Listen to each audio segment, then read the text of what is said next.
$8 million overnight. The first thing I did was rush to the hospital to pay for my son's surgery and treatment. That was when my phone rang. Ian, a co-worker from the company, called. Something urgent came up. You need to get back here right this instant. My wife Mara took the bank card from my hand and said with a gentle and understanding voice, you can give me the PIN. I'll take care of our son's hospital bills. Go. Work is important. Don't worry about us. In my previous life, I didn't hesitate one bit. I trusted her completely and hurried back to the office. My son never made it into surgery. Instead, the police came for me. It turned out that Mara and Ian had conspired together to frame me, pinning the crime of embezzling company funds on me, the very money Ian had stolen. With no money for treatment, my son died in the hospital. My parents, shattered by grief, suffered fatal heart attacks one after the other, and I, rotting in prison, ended my life in despair. After my death, my soul drifted to the holiday villas of Moldevs, where Mara was on vacation. I heard her laughing as she spoke to Ian. That idiot won a fortune and wasted it on that useless, sick kid. He dragged me into a miserable life. Laughing even harder, she added, now their whole family is dead, and we get to enjoy wealth for the rest of our lives. Consider it compensation from that idiot. Haha. Then I opened my eyes. I was back in the hospital corridor. At the exact moment, my wife reached out and took the bank card from me. This time, I still told her the PIN. Honey, let me handle the medical bills. Go. Work is important. Don't worry about us. My wife, Mara Miller,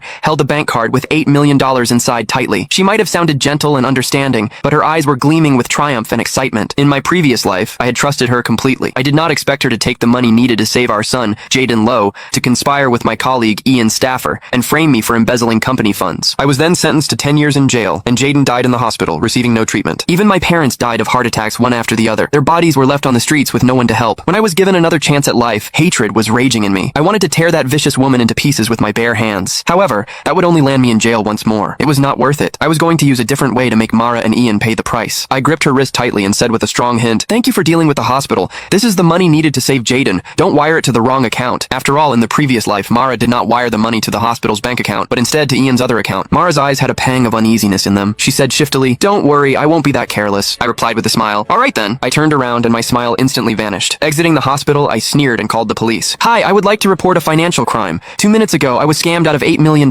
Please help me find the people who took my money. What? $8 million? The police officer became serious and immediately opened a case when they heard the amount of money. They added, since the money has just been transferred, you're lucky you called the police in time. We'll surely help you get your money back. If you have any clues, please come to us again. I said anxiously, all right, thank you. That money is needed for my son's surgery. Please help me. After hanging up, I smiled. I was not worried that they would not be able to get to the bottom of it because the money would soon be returned to my account. That was what Mara and Ian did to frame me in the previous life. However, in my new life, I was going to let them have a taste of their own medicine. My phone buzzed violently in my pocket. It was Ian. I deliberately did not answer. I did not need to. I knew it was Ian trying to get me to rush back to the office, waiting for me to step into the trap. I sniggered. I hailed a taxi, but instead of heading to the office, I headed to the lottery center. Hello, I'm the one who won $8 million this morning. I need an official notarized certificate confirming my identity as the winner right now. In my previous life, I was so desperate to pay for my son's surgery that I had skipped the notarization completely. That mistake cost me everything. After I was framed, I thought about getting my winning notarized.